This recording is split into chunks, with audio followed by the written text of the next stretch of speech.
ready with me. So, ayun, may lakad kami ng aking tita. Pupunta kami na ngayon sa bundok kasi may check-up siya ngayon. And ako naman, sumama ko kasi magpapa-retainer ako ng brace. So, ayun, I'm so excited. So, ayun. Punta na kami sa labasan. Looban kasi itong bahay namin. Hindi nila ko. So, ayun. Update ko na lang kayo unya. Mamaya. Kami sa tabandok. Hello, my God, Serrano.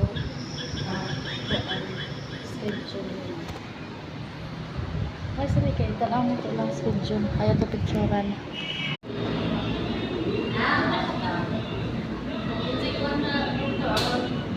So, ayun na guys. Nagpapacheck up na ang aking tita. So, kailangan